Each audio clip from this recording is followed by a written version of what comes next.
Though life is unfair, guess what it owes you? Absolutely nothing in times. Get tough. Avoid looking for a means of escape if you never thought you possessed strength. And believe me, it's just under the excuses waiting to be discovered when life strikes you with its strongest blows. Most people break and seek for pity, rant about how unjust things are, and wait for someone else to correct it. The fact is that life is not designed to be simple. Nobody is here to rescue you, and difficult situations are your best instructor in this video. We are exploring really raw and contentious teachings that will not only enable you to weather storms, but also come out stronger on the, if you're ready for some harsh honesty, other side. Let us start one. Are not entitled to an easy existence. Let me say something most people would agree with. You are not entitled to an easy existence. Hence avoid hearing here and wonder what.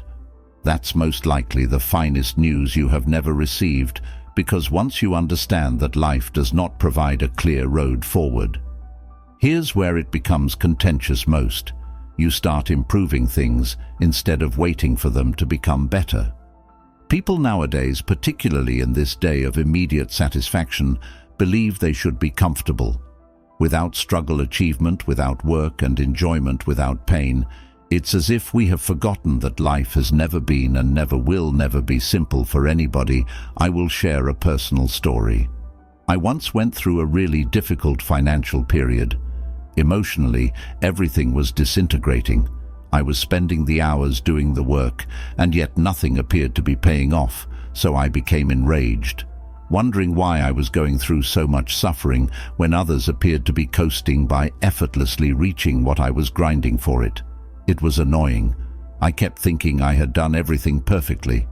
Why is this occurring to me as the terrible revelation strikes my life? Does not follow the guidelines of justice the society offers based on effort by itself, cannot perform the task and hope the universe will balance things out in your favor. Development and contentment neither come easy, nor should they come to those who are relentless, those who push, even if it seems unjust, and those who refuse collapse when things don't go as planned. Here's where it gets much worse. You are weak because you find uncomfortable believing you deserve an easy existence. Seen it often, those who anticipate comfort to be given to them initially fall first. When times are hard, they are the ones pointing fingers at the world and playing the victim card when life tosses a curveball, because life throws curveballs to everyone, but none here. And I mean nobody has it easy all the time. Successful individuals you observe, those you would be jealous of, have been toppled many times. But you do not notice those times, you only see the successes, the sweat, the other side of things, sacrifice and the restless nights it required to go there. The reality is, the universe does not owe you anything, none else, neither your parents nor your pals, not your employer. Nobody is in charge of simplifying your life. If you travel through life, expecting individuals to solve your issues or provide chances, every time you have to go for it, bleed because it will disappoint you, and get it. Sometimes even after all that, life will still hit you in the face, and that's good here. The deep message comes sooner when you quit hoping life to be simple. Sooner you will cease feeling like a victim and will change from wondering why this is happening to me and how I may use this to my benefit. People who achieve vary from those who remain mired. One in that group agrees that while difficulty is inevitable in the process, other resues it and waiting on someone else to find answers. Two difficult times do not last, but when you find yourself in the heart of a storm, it seems as if it will never pass. It's as though the whole planet is about to conspire against you, and every day you are only trying to endure the anarchy. Whether it's personal disappointments or financial difficulties or emotional upheaval, while difficult circumstances may seem stifling, like they will linger forever, here's the fact. Bad times do not endure, you do now. I will not sugarcoat it in the moment when life strikes hard. Everything appears everlasting. The suffering, the uncertainty, the annoyance, it all seems limitless. I have visited more than once. Recall going through a time when every idea I tried appeared to be failing every other attempt. I was caught in a loop of irritation, and made appeared useless. It was like everywhere I went, a black cloud trailed me, and I began to wonder, is this my? Today is this, how things will be moving forward. But here's the rough circumstances are transient. I know it seems cliched, but cliches exist for a purpose. They are sometimes very accurate. No, storm, no matter how fierce, never goes away. The issue is that we let it devour us when we are in it. Look back on your transient suffering. It fools us into believing it to be permanent. Have you not already endured 100% of your toughest days? Made it through times which at the time looked like they would break you, and yet here you are, standing. Whether you admit it or not, it makes you stronger. The contentious most individuals would not want to learn that they are the ones extending difficult situations longer than they need to endure. Exactly, I said. We prolong our own agony by focusing too much on how unjust or unpleasant events instead than emphasizing that all is transitory. The more you focus on the negative aspects of life, the more power you grant such difficult moments to help you. Ever worked with someone who seemed to be in a continuous state of every little issue turned into a disaster, regardless of what was going on? As they continued, they behaved as if the world was about to collapse, and convinced they had their just share of issues that we all experience. However, their mindset helped every difficult situation. Time seemed to endure forever, but they couldn't view their storms as transient, and so they submerged in them. What you must know is that hard times are. You will inevitably encounter them again and over in life. However, what is also inevitable? Those difficult moments will pass. Always. What counts is how you get through. The Stoics believed that your own reaction to the demands of life is the only thing within your control, and when you actually absorb that, you start to see difficult circumstances differently. They do not define you. This, no matter how dark, refines the deep message. It takes you through every difficult circumstance, every heartbreak, every storm. A setback is fleeting, like a life exam asking how horrible you want to be. Get through this. How much are you ready to bear? Every time you respond with tenacity, you create. The storm will pass with little more resilience, but the strength you get from it will. It follows you always. This is not about discounting your suffering or acting. Rough times don't hurt. The secret is to understand that suffering is transient, while your capacity to withstand is permanent. The human spirit is intended to, though at first you may not feel like it, because you are designed for this. Hard circumstances cannot remain as life goes on. Perpetual change. Your ability to adapt, to develop, to come out the other side stronger will not alter. However, next time, remember that the storm life presents is transient.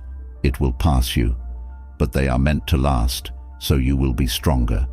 Don't allow the you have gone through worse before.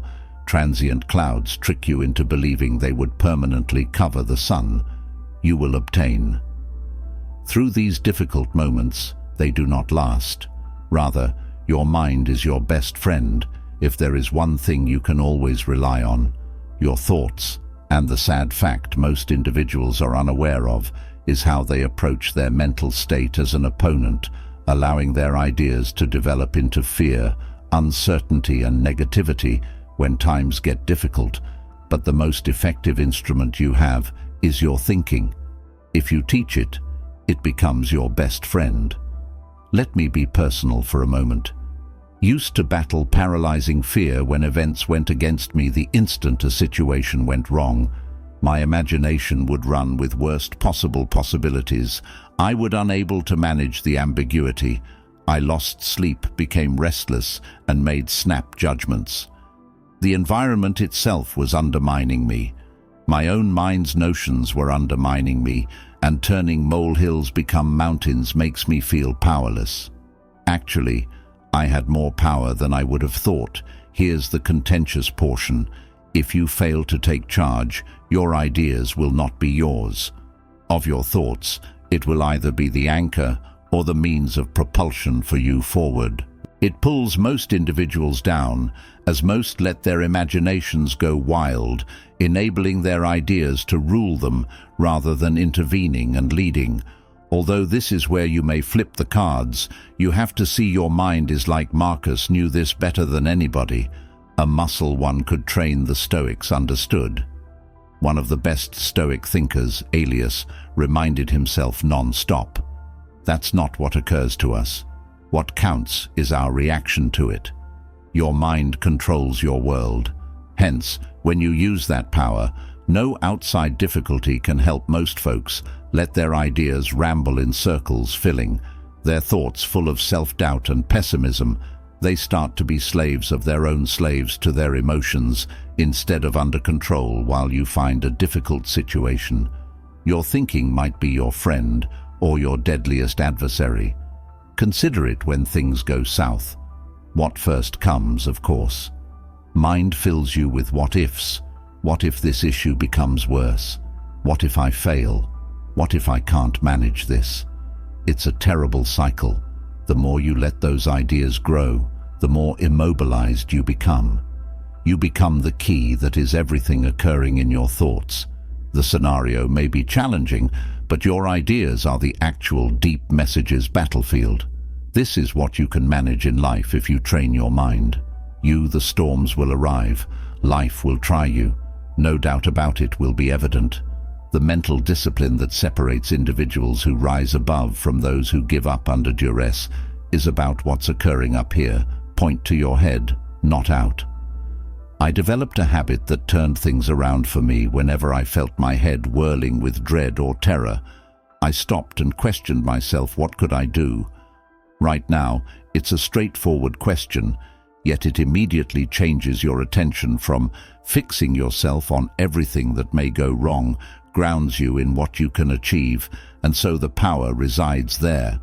Reminds you from victim to victor of your thoughts as an ally. That even in a world seeming to be disintegrating, you have the power to mold your answer. I recall a period when I had a significant professional setback, and having put months on a project only to see it collapse dramatically, my first panic set in, my mind racing to convince me I wasn't good enough, hence I had wasted my time. I never recovered from this, but I caught myself and stepped back and understood that the circumstances themselves were the source of all that pessimism. Wasn't the issue. Rather, my perspective on it changed me to wonder what I may learn. From this, how can I improve, and simply like that my thoughts went. From being my opponent to my ally, here's the thing, your mind is with you 24/7. Cannot avoid it. However, you may teach it to serve you instead of against you. It's like having the most effective instrument in your hands, yet it calls for work and discipline to master. The more you practice managing your ideas, the more resilient you get. Instead of tough difficulties may break you, yet they also provide a chance to build your mind so that the next time life knocks on you hard, remember, your intellect is your best friend. It may either make you or shatter you. You have complete control over that decision. Let your ideas go wild. Wild, driving you into hopelessness. Underline in your mind what you can control. The struggle is in your brain. Even the greatest obstacles become more doable. And if you emerge from that war, you may triumph in whatever conflict life presents. 4 lives owes you nothing here. Life is rough, and you must chew this bitter pill. And I mean nothing but pleasure, not prosperity, not love, not even justice, is among the most contentious and cruel facts you will ever have to accept. Yet once you do, your whole view of life will alter. Let me be honest, if you believe that, only because you have worked hard, been nice, went through difficult events, that life is meant to reward you, then you are in rude awakening. Life does not reward effort. It is indifferent, unbiased, and totally disinterested with your own sense of fairness. I know it seems cruel, but stay with me. In our society, entitlement is, many believe they deserve things just because they exist.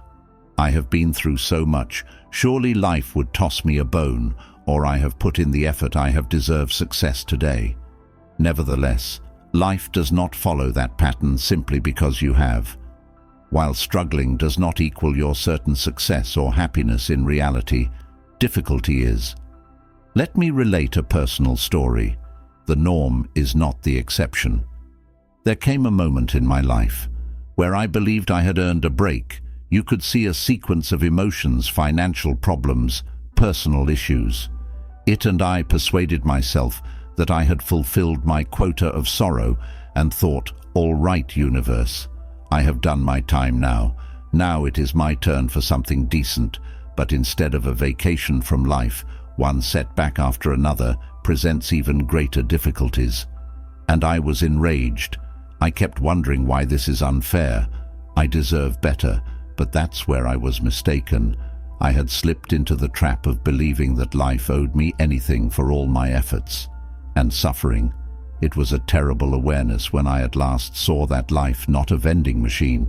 It does not function on a system of rewards and penalties, where you place your pain and out of surprise. Life does not go on fairness, it simply is. Here's the divisive element nobody wants to deal with. Here, believing life gives you nothing leaves you weak and in this state. Attitude of entitlement and victimization. You begin to wait for life to provide something rather than go outside, and taking it is a helpless approach to life, as you always search outside for approval. Instead of comprehending that nothing you desire or need comes from outside of you, no one is going to give you success, happiness, or love. If you want such things, you have to make them reality for you, regardless of what life presents.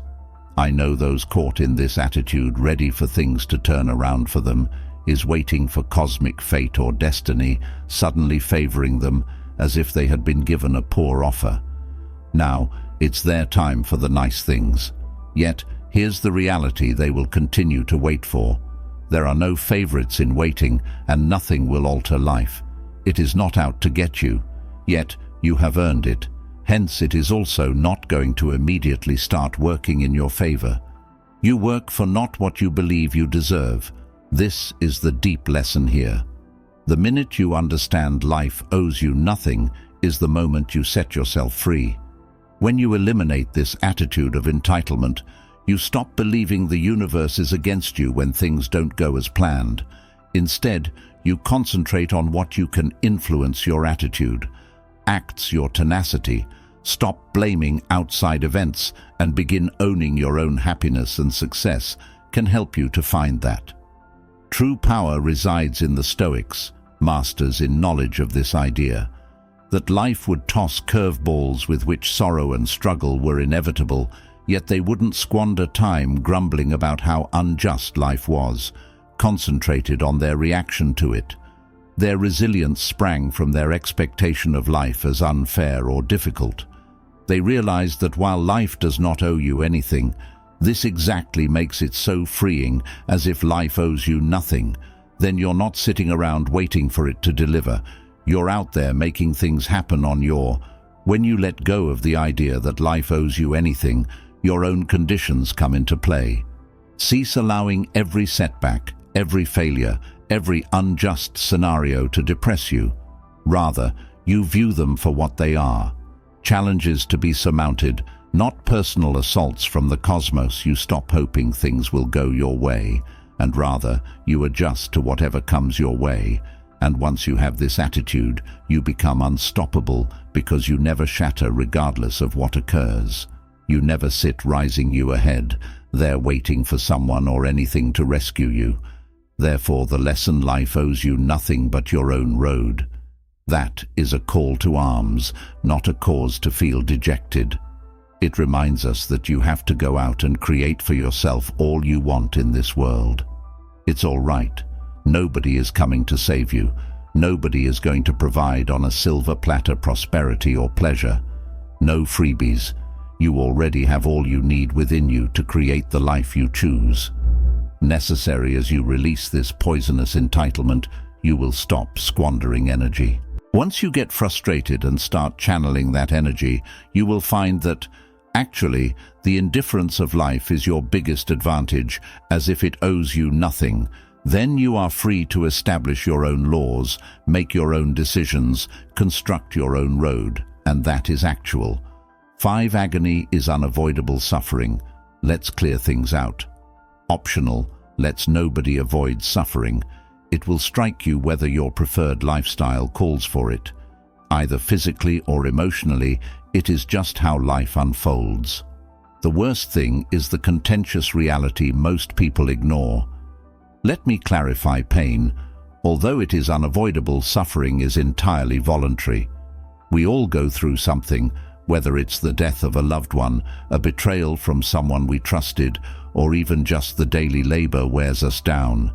You cannot escape grief. You cannot dodge heartache, or disappointment is inevitable in being human. Yet nonetheless, people spend so much time and effort aimed at avoiding suffering. If they do everything properly, they can live pain-free. But that's a deception regardless of your activities. Life is going to strike you with unanticipated suffering, losses, and obstacles. Agony is. While suffering is inevitable, the bigger lesson here is anything you decide upon is your reaction to that suffering that makes all the difference. You are powerless over. Occurs to you. You can totally decide your response to this. Most individuals find themselves caught in confusion between suffering and pain. They are not while suffering is a normal reaction to anything unpleasant. On the other hand, the emotional story we create around that suffering. Let me offer you in my own life, a few years back, I had a major personal loss. Though the agony felt like a tangible weight on my chest, the torment that originated from my own thinking. I spent months going back over the incident in my brain, wondering why this happened, what might I have done differently. I let that suffering become a continual loop of self-pity and regret. It was actual torment.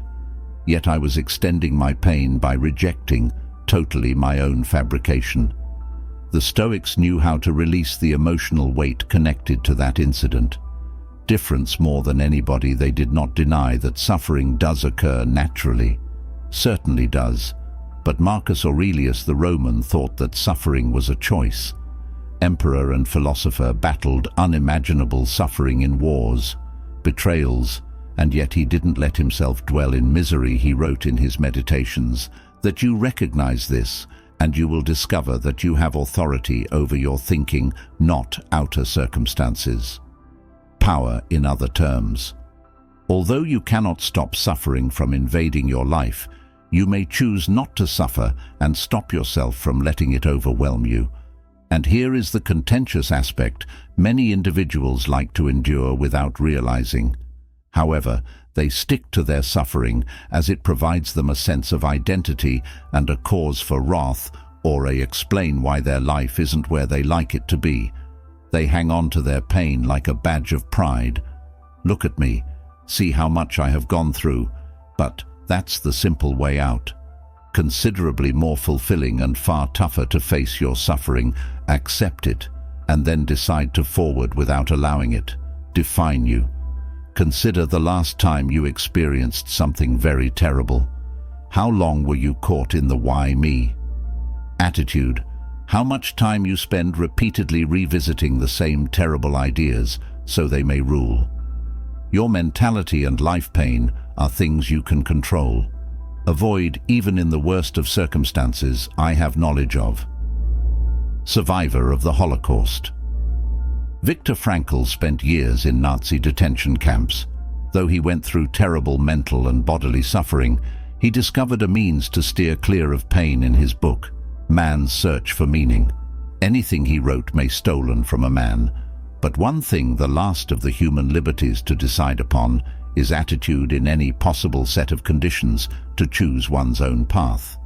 Here was a guy who suffered more than most of us would ever know, but he decided not to let that suffering define him. Realized that while the human condition includes pain, suffering is a decision we make on how we process and understand.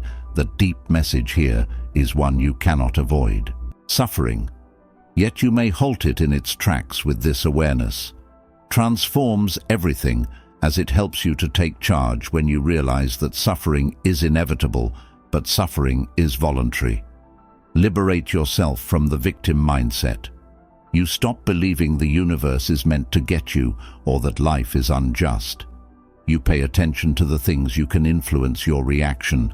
Your perspective shapes your behavior. Know this seems simpler said than done. In the heat of the moment when life knocks you down, it's easy to sink into misery, to allow that anguish devour you. Yet that's where actual development occurs. Occurs when you can sense the suffering and still decide not to experience. You then grow. You know that you are in charge of how you perceive whatever comes. Of course, 6. The world won't wait for you to recover. Most individuals choose not to live with this fact. Here the world stops for your recovery process. The unpleasant fact is, know everything you are going through in life continues without you, your challenges, pain, your grief. It's cruel. The world is not stopped. However, while you're gathering the fragments of your existence, the world is the truth. People keep going forward, continues revolving, time keeps ticking, and you know it seems cruel, nearly as they won't slow down to fit your wounds. Cruel, yet this is the contentious truth we all have to live with. Conditioned to think that the world should halt, or at least provide while we are suffering through a difficult period. We have some space to breathe, but life does not operate that way. It is apathetic to your. As the sun rose, the bills build up, deadlines loom, and folks keep on living their lives. It is not that the world doesn't care, rather, it doesn't wait. Let me share a personal narrative. I previously went through a difficult. I wanted to withdraw from everything, wallow in my agony, and take a break that left me utterly broken. Get away from life, yet my obligations continued. Deadlines for my job remained. Trying to conceal from individuals depending on me for some time and meet expenses to pay, all expected some kind of stop in life to provide me time for healing, but think I became behind. The more I put off, the more stuff accumulated. Nobody was going to visit and say, "Don't worry, take as long as you need." Demand. I was forced to face reality. The world was not slowing down for me. Had to straighten damaged heart and everything. That's when I understand anything. Indeed, vital healing is critical. Nevertheless, you cannot use your healing to serve as justification. You have to figure out how to stay on even when you're not moving forward. Not great waiting till you feel better or until you are completely healed before you start life anew. However, you will only find yourself caught. The game, the world, does not stop. Neither should you. Many individuals go wrong here and think they need to feel 100% before they can resume life. They believe that if they wait long enough, if they just retreat into their cocoon, the world will be there for them when they are ready. But life doesn't wait for possibilities. Individuals will go on, and you will discover you left behind, wondering why everything feels so out of line. The deep lesson you need to understand to heal is reach here. Keep on going. Pressing pays on life only becomes luxurious after you feel entire once again. And that's okay. Mending doesn't have to be an all-consuming one-process technique. You may reconstruct yourself still in motion and continue making decisions. Even if they are little, the concept that you should halt everything until you are better is a trap that prolongs your stay in agony. Than understanding this well, the Stoics refrained from wallowing in suffering or waiting for the ideal opportunity to feel better. They believed in action, in going on, despite the Marcus Aurelius himself argued that the obstacle to action promotes action. What gets in the way turns into another method to convey your suffering and challenges. They are the road ahead. You cannot heal by stillness. You heal by pushing. via still living even when it hurts, consider the most resilient. Those you know who have seen hell and back nevertheless manage to stay on. They do not stop for long. They have perfected the art of mending, and going forward they know. They have to learn how to manage their anguish, as life isn't going to provide them more time to heal their wounds. Still show up for life, and that is precisely what makes them powerful. It's though it's debatable, waiting for the world to slow down so you could recover is a waste of time. World won't wait. It is not your obligation to carry on. You may not feel ready. That's okay. You don't have to be completely cured to proceed. Healing occurs in motion rather than in stagnation. So, the harsh reality that none of us know is going to offer you a break. The cosmos isn't going to split the clouds and declare, "All right, this time life isn't constructed that way, so we'll pass this time." Real strength comes from not in escaping suffering. You have to find how to keep going with it. But if you wait until you're totally healed, learn how to take it with you as you go on. You will be waiting eternity till everything seems great once again. The earth will pass you by, and you'll be mired in the same spot, wondering why life didn't stop for your suffering. The most effective action you might do is realizing that mending. So the next time life tests you to the brink, remember it's not about steering clear of the storm. It is about learning to be strong right in center of it. Pain will arrive, yet suffering is a decision, and toughness is the prize not to wait. Get stronger, smarter, and more unquestionable. Life will get simpler. All you need within you to not just live, but also thrive. Remember difficult. Though times pass, you do keep going ahead and let nothing break you today. Embrace the world as life owes you nothing but what you owe to yourself to keep rising.